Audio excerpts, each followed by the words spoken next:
Hello everyone, आप सभी का स्वागत है स्टडी डायनेमिक्स में। और आज के वीडियो में हम लोग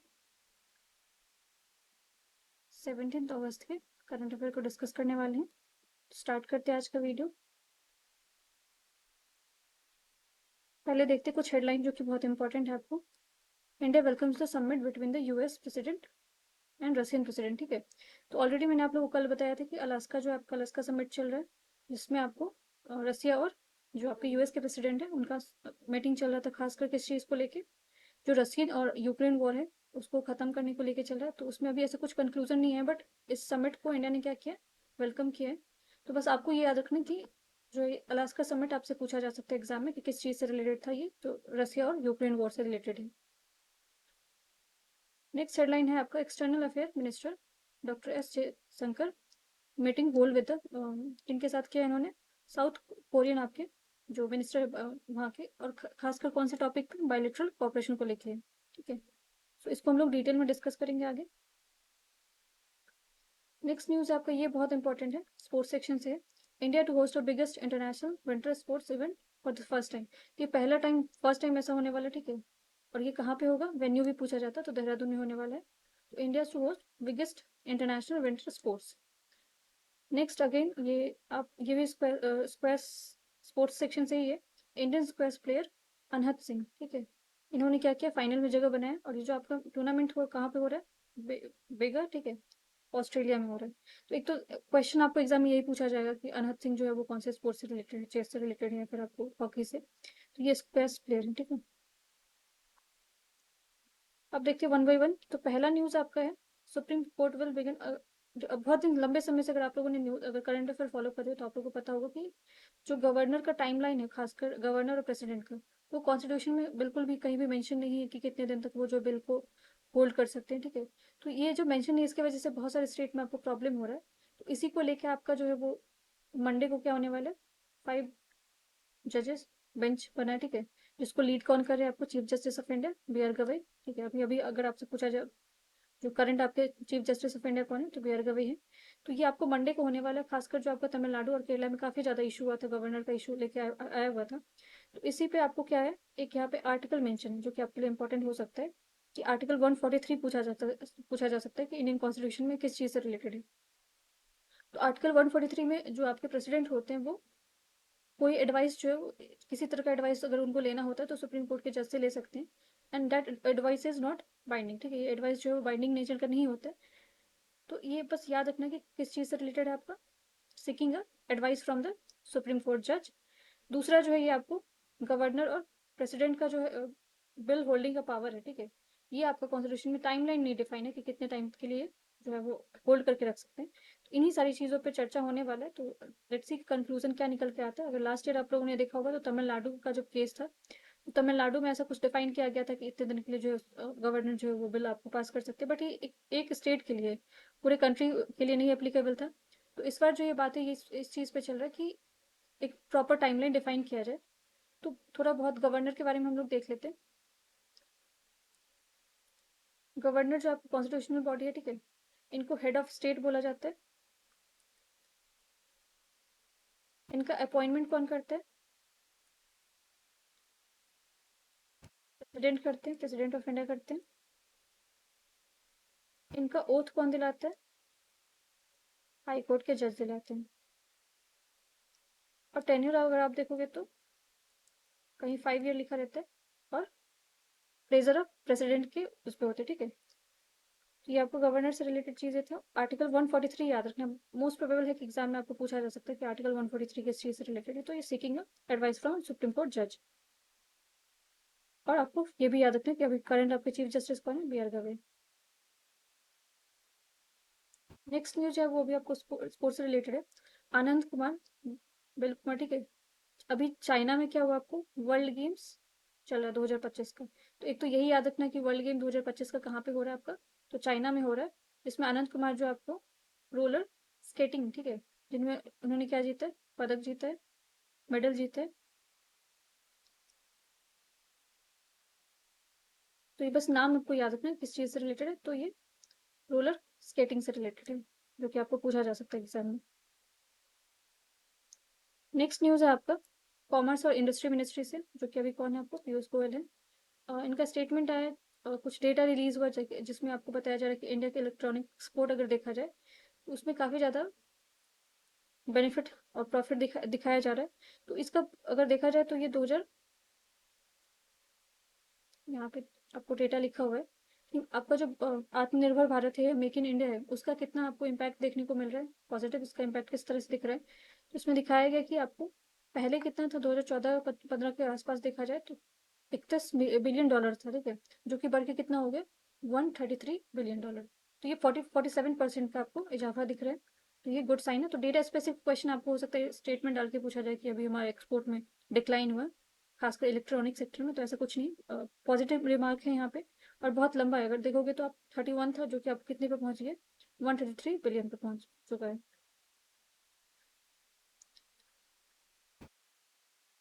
नेक्स्ट न्यूज अगेन, ये जो मैंने आपको पहले बताया था हेडलाइन में, वही है कि फॉर द फर्स्ट टाइम जो India is going to be the host the biggest international winter sports event, ये होने वाला है, ठीक है। एक तो होने वाला कहाँ पे, आपको देहरादून में होने वाला है, तो ये भी याद रखना है। 30 से 23 अगस्त के बीच में होने वाला है, Maharana Pratap sports college in Raipur, Dehradun, ठीक है। ये रायपुर, आपको कंफ्यूज नहीं होना छत्तीसगढ़ से, देहरादून में है ये प्लेस, यहाँ पे आपको ये टूर्नामेंट होने वाला है। इसमें आपको मोर देन 11 एशियन कंट्री जो है वो पार्टिसिपेट करने वाली है, हिस्टोरिक कंपटीशन होने वाला है। तो एक वेन्यू याद रखना, दूसरा ये कि कितने आपको एशियन कंट्री होने वाले इसमें, जिसमें आपको China, Japan, Hong Kong, Indonesia, Singapore, Thailand, Chinese Japan, ठीक है, वियतनाम, मलेशिया, फिलीपींस और इंडिया पार्टिसिपेट करने वाले हैं।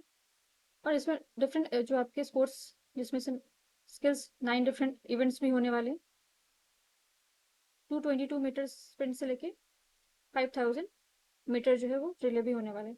तो ये बस याद रखना, आप लोगों को वेन्यू याद रखना है कहाँ पे होने वाला, कितने जो एशियन कंट्री पार्टिसिपेट कर, 11, और इसमें कुछ नाम जो दिए हैं वो याद रखना है। ये मैस्कट है आपका।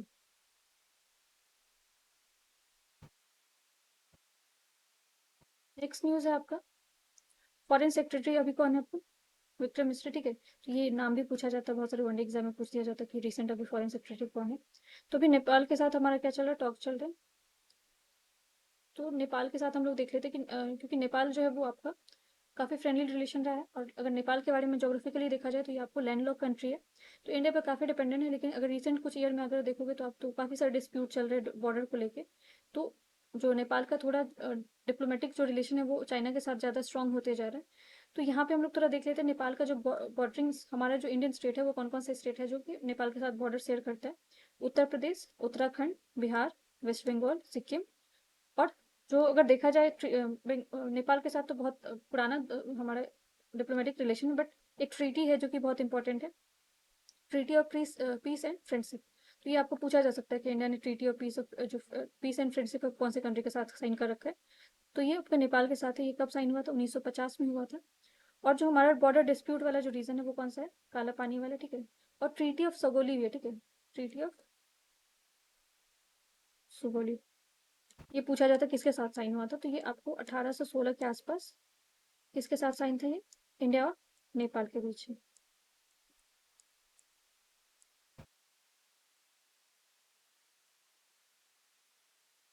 नेक्स्ट न्यूज़ है आपका, जो मैंने अभी ऑलरेडी आपको बताया था, साउथ कोरिया को लेके जो डिस्कशन चल रहा है हमारे एक्सटर्नल मिनिस्टर का। और ये एरिया कौन कौन सा डिस्कस जो एरिया होने वाला है, ट्रेड, डिफेंस, क्लीन एनर्जी। तो याद रखना, ये आपको क्वेश्चन एग्जाम में पूछे जाते हैं स्टेटमेंट में डाल के कि जो अभी रिसेंट आपको मीटिंग हुआ था उसमें कौन कौन सा टॉप एरिया था।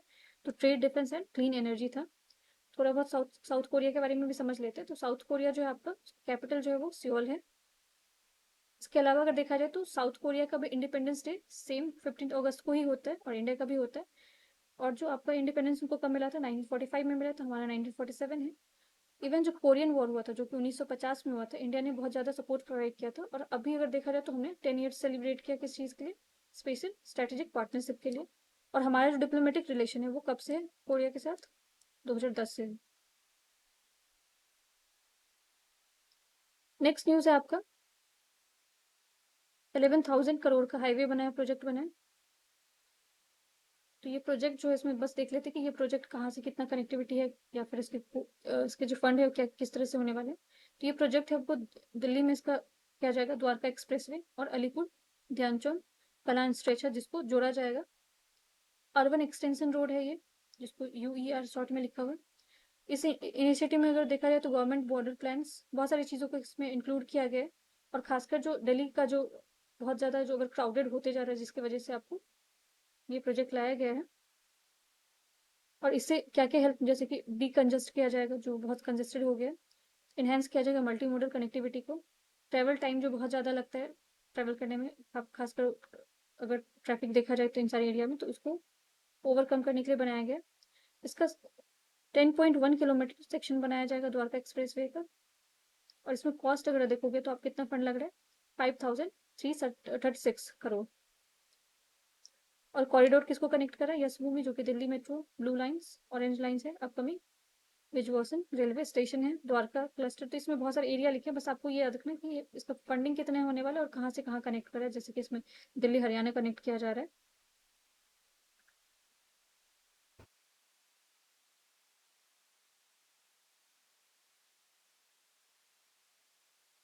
पहला वाला सेक्शन आपने देख लिया कि हरियाणा दिल्ली का था उसमें, ठीक है। दूसरे वाले में अलीपुर जॉनसन कलान जो है, इसको किया जाएगा बहादुरगढ़ से लेके सोनीपत के बीच में। और इसका अगर आप देखोगे फंड तो कितना है, 5,580 करोड़। उसका हमने देखा था 5,536 करोड़ थे। नेक्स्ट न्यूज़ है आपका, this is very much important. ये आपको सकुरा साइंस प्रोग्राम पूछा जा सकता है। तो ये सकुरा साइंस प्रोग्राम जो है वो पूछा जाए किस कंट्री के साथ हमारा है, तो ये जापान के साथ है। अब ये सकुरा साइंस प्रोग्राम बहुत पुराना प्रोग्राम है, 2014 का ही प्रोग्राम है ये। रिसेंटली इसका अभी इवेंट होने वाला है, तो इसलिए न्यूज़ में चला और पीआईबी से लिया गया न्यूज़ है। तो इसमें देख लेते हैं किस चीज़ से रिलेटेड है। आपको साइंटिफिक एक्सप्लोरेशन के बारे में बात किया जाएगा। इसमें यंग लर्नर जो है, जापान और इंडिया के बीच में जो टेक्नोलॉजी एक्सचेंज है, उन सारी चीज़ों पे बात किया जाएगा। इसको इम्प्लीमेंटिंग कौन करने वाला है, Japan Asia youth exchange program होने वाला है। तो इसको शॉर्ट में Japan Asia youth exchange program को ही बोला जाता है, क्या बोला जाता है, सकुरा साइंस प्रोग्राम। और ये 2014 से ही आपको चल रहा है।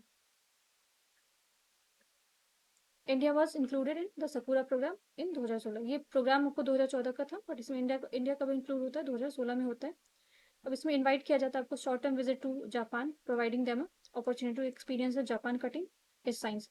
तो जापान का जो टेक्नोलॉजी है उसको सीखने के लिए जो है इंडिया से लोग जाते हैं या स्टूडेंट को भेजा जाता है।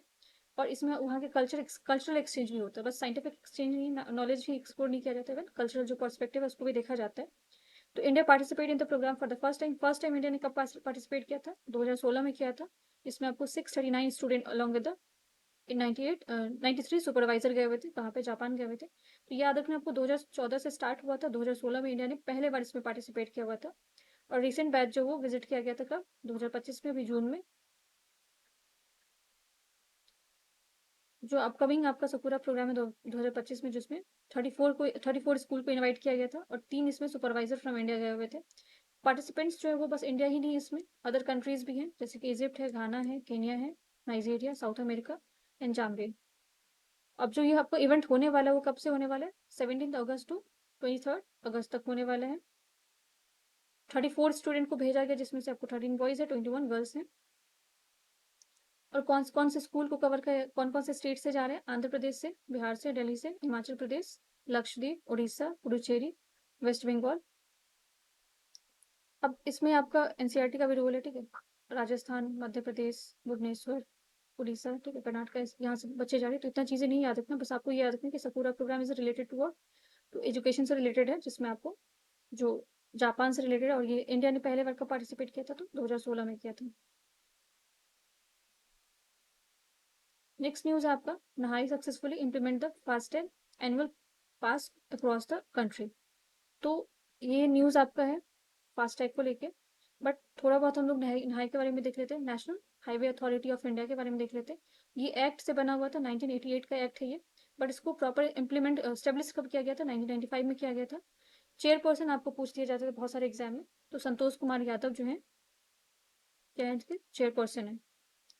सो ये जो फास्टैग, इसको इम्प्लीमेंट कब किया जाएगा, ये एक जो आपका इनिशिएटिव है, ease of living for citizen, जिसके अंदर इसको इम्प्लीमेंट किया जाएगा। फास्टैग एनुअल पास फैसिलिटी 15 अगस्त से इसको इम्प्लीमेंट किया गया, जिसमें आपको देखा जाए तो 1150 टोल प्लाजा को कवर किया जाएगा इसमें अक्रॉस द कंट्री। अब कितने इसके यूजर हैं, कुछ डेटा दिया हुआ है। अब इससे होने क्या वाला है, सीमलेस आपको इकोनॉमिकल ट्रैवल ऑप्शन जो है इससे यूजर्स को मिलेगा, और ये आपको हैसल फ्री होगा। इसमें बहुत ज़्यादा जो आपको टाइम लगता था वो टाइम थोड़ा कम लगेगा। वन टाइम फी पेमेंट होगा, एक टाइम में आप जो है 12 फी पे कर सकते हो। और वैलिडिटी जो है इसका 1 ईयर का रहेगा, ठीक है। अगर एक बार आप 3000 पे करते हो, 1 साल तक का वैलिडिटी रहेगा। और 200 टोल प्लाजा क्रॉसिंग इसमें आए कवर करेगा। ये कुछ डेटा है आपको। यहाँ पे कुछ परसेंटेज लिखे हैं कि 98% आपको अराउंड ओवर 8 करोड़ जो यूजर्स हैं उसको फायदा पहुंचने वाला है। तो ये इलेक्ट्रॉनिक टोल कलेक्शन के बेसिस पे काम करने वाला है, जिससे आपको इन्हेंस करेगा किस चीज़ को, जो बाकी आपके ट्रैवलिंग फैसिलिटी है उसको इन्हेंस करेगा। और इकोनॉमिकली भी इंडिया के लिए काफ़ी बेनिफिशियल हो सकता है ये। नेक्स्ट आपका जो न्यूज़ है वो एनवायरमेंट और क्लाइमेट चेंज से काफ़ी सारे न्यूज़ इसमें आए हैं, आज देखते हैं। वाटर पोल्यूशन गाइडलाइन को लेके तो इंडिया ने इंट्रोड्यूस किया new water pollution consent guideline. तो इसमें गाइडलाइन में क्या क्या इतना नहीं देखना आपको, बस ये याद रखना कि वाटर पोल्यूशन एक्ट कब का है, क्योंकि एग्जाम में पूछे जाते हैं आपको। इन्वायरमेंटल प्रोटेक्शन एक्ट पूछ दिए जाते हैं, वाटर पोल्यूशन एक्ट पूछे जाते हैं। तो वाटर पोल्यूशन एक्ट इंडिया का कब का है, 1974 का है। दूसरा जो न्यूज़ है बहुत इंपॉर्टेंट है। ये इंपॉर्टेंट इसलिए है क्योंकि अगर आप देखोगे तो बहुत रिसेंटली अगर आपने देखा होगा तो यूरोपियन यूनियन या फिर यूएसए बार बार इंडिया पे जो है इस तरह के ब्लेम लगाते रहते हैं कि इंडिया ही रसिया से आपको क्या लेता है, नेचुरल गैस लेता है या फिर आपको पेट्रोलियम लेता है। बट यहाँ पे आपको अगर देखोगे तो यूरोप भी पीछे नहीं है, यूरोप भी वहाँ से चीज़ें मंगवाता है। इसका एविडेंस आप यहाँ से देख सकते हो कि अभी रिसेंटली आप मीथेन जो लीक किया गया कहाँ पे, बाल्टिक सी में किया गया। यहाँ पे एक नाम लिखा हुआ है, नॉर्ड स्ट्रीम पाइपलाइन, ठीक है। इसके 2 प्रोजेक्ट है। पहला फेज 1 है, अभी जो भी चल रहा है इसका फेज 2 चल रहा है जिसमें आपको लीकेज आ रहा है। तो नॉर्ड स्ट्रीम पाइपलाइन आपको पूछा जा सकता है कि कौन दो कंट्री के बीच में कनेक्टिविटी प्रोवाइड करता है। तो रसिया और जर्मनी के बीच में प्रोवाइड करता है। और जर्मनी से आपको क्या किया जाता है, बाकी जो यूरोपियन कंट्रीज में वहाँ पे सप्लाई किया जाता है। तो रसिया से ही आपको यहाँ पे भी जो आपको नेचुरल गैस है वो सप्लाई किए जाते हैं। जिसमें अभी क्या हुआ है, लीकेज हुआ है, जिसकी वजह से आपको काफ़ी ज़्यादा जो है वो कहाँ पे प्रॉब्लम आ रहा है, बाल्टिक सी में आ रहा है। और बाल्टिक सी में इसका क्राइसिस की वजह से जो आपको इक्वेटिक लाइफ को काफ़ी ज़्यादा हार्म पहुंच रहा है। तो यहाँ पे दिया हुआ है। तो ये बस आपको याद रखना है कि हमें एक तो नॉर्थ स्ट्रीम पाइपलाइन जो है वो कौन से 2 कंट्री को कनेक्ट कर रहा है, रसिया और जर्मनी को कनेक्ट कर रहा है। दूसरा जो है आपको ये मिथीन लीक किया, तो हो सकता है आपको पूछा जा सकता है कि बाल्टिक सी रिसेंटली न्यूज़ में था और किस चीज़ को लेके था। तो ये मिथीन लीक हुआ है वहाँ पे। दूसरा है जो इस और इम्पोर्टेंट है आपका है कि बाल्टिक सी का बॉर्डरिंग कंट्री क्या है, बहुत सारे एग्जाम में पूछे जाते हैं आपको, या फिर आपको कभी आप देखोगे कैस्पियन सी के बारे में पूछ दिया जाता है, या फिर आपको कभी बाकी ब्लैक सी के बारे में पूछा जाता है। तो बाल्टिक सी का भी बॉर्डरिंग कंट्री देख लेते हैं हम लोग। तो Germany, Latvia, Lithuania, Denmark, Estonia, Poland, Russia, Sweden और फिनलैंड इसकी बॉर्डरिंग कंट्री है।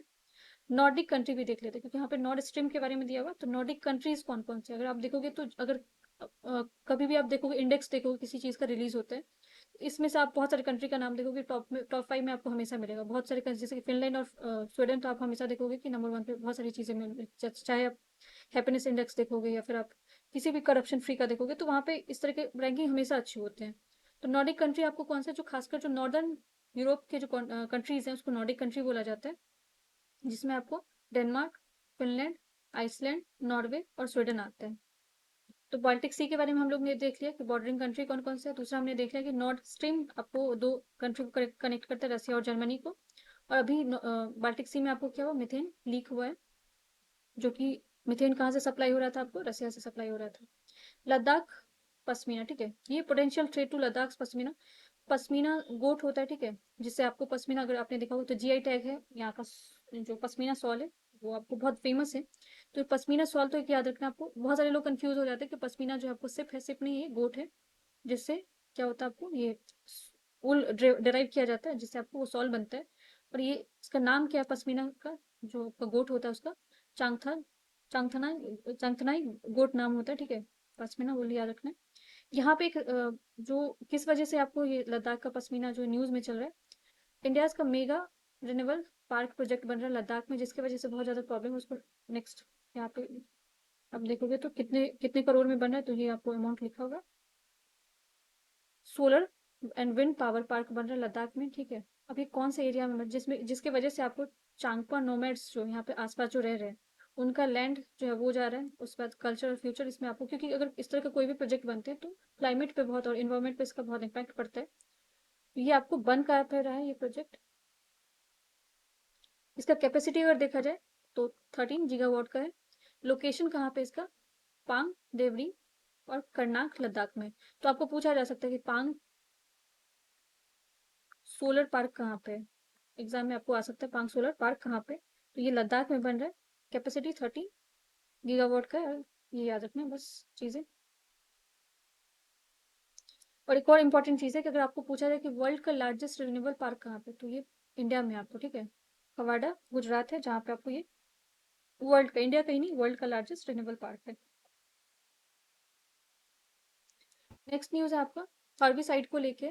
अभी जो धार आपका कहाँ पे, मध्य प्रदेश में, यहाँ पे बहुत सारे हर्बिसाइड का यूज़ किया जा रहा है। तो कुछ हर्बिसाइड्स हैं जो कि आपको हमेशा न्यूज़ में रहते हैं, तो वो देख लेते हैं ताकि आपको नाम याद रखें। ग्लाइकोफॉस्फेट पूछा गया ऑलरेडी आपको, ग्लाइकोफॉस्फेट क्या आपको हर्बिसाइड है या फिर आपको मेडिसिन है, तो ये आपको हर्बिसाइड है। इसके अलावा वीड ऑफ सिप जो है ये भी आपको हर्बिसाइड है। ब्यूटेन सिप 50 ये भी हर्बिसाइड है। फ्लाइट 71, तो ये आपको एग्जाम में ऐसे नाम डाल दिए जाते हैं और आपको पूछा जाता है कि आपको किस चीज़ से रिलेटेड टर्म्स किस चीज, जैसे कि ग्लाइकोफॉस्फेट, विड ऑफ सिप अगर डाला जाएगा तो इसमें तो थोड़ा बहुत आप गेस लगा सकते हो, बट अगर ब्यूटेन से 50 डाल दिया गया और फ्लाइट 71, तो आप वहाँ पे कंफ्यूजन हो सकता है कि किस चीज़ से। आपको ब्यूटेन तो लगेगा किसी गैस का है, ठीक है, बट ये आपका किस चीज़ से। ये सब हर्बिसाइड का नाम है जो कि यूज़ किया जा रहा है कहाँ पे, मध्य प्रदेश में यूज़ किया जा रहा है। और इसका बहुत ज़्यादा आपको जो है वो हेल्थ इम्पैक्ट होने वाला है, तो इसी चीज़ को लेके ये न्यूज़ में था। नेक्स्ट जो है आपका रिएंडर और कारीब्यू, ठीक है। इसको ही ये जो है आपका स्पेसीज होता है किस चीज़ का, डियर का स्पेसीज है। अब इस ये अगेन क्लाइमेट चेंज को ही लेके न्यूज़ में है, क्योंकि इसका बताया जा रहा है कि ये इसका पॉपुलेशन जो बोला जा रहा है कि नियरली जो है आपको खत्म हो जाएगा। तो खत्म हो जाएगा तो इसको लेके जो है वो एक तुम देख देखते स्टैटिक पोर्शन में क्या क्या इंपॉर्टेंट है। तो ये स्पीसीज है किस चीज़ का, डियर का है। कहाँ पे मिलता है आपको, आर्टिक, सब आर्टिक, टुंड्रा और बोरियल रीजन में मिलता है। इवन नॉर्थ यूरोप में मिलता है, साइबेरिया में मिलता है।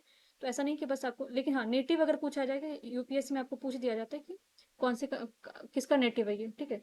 तो नेटिव कौन सी कंट्री का है ये, आर्टिक का है। आर्टिक वाले एरिया में आपको मिलता है, आर्टिक कंट्री नहीं, कौन जो आपको एरिया आता है आर्टिक में मिलता है। सब आर्टिक में आता है, टुंड्रा में आता है, और नॉर्दर्न यूरोप और साइबेरिया में, कुछ आपको यूएसए में भी मिलता है, नॉर्थ अमेरिका में भी मिलेगा आपको। आईयूसीएन स्टेटस अगर आप देखोगे तो वल्नरेबल है इसका।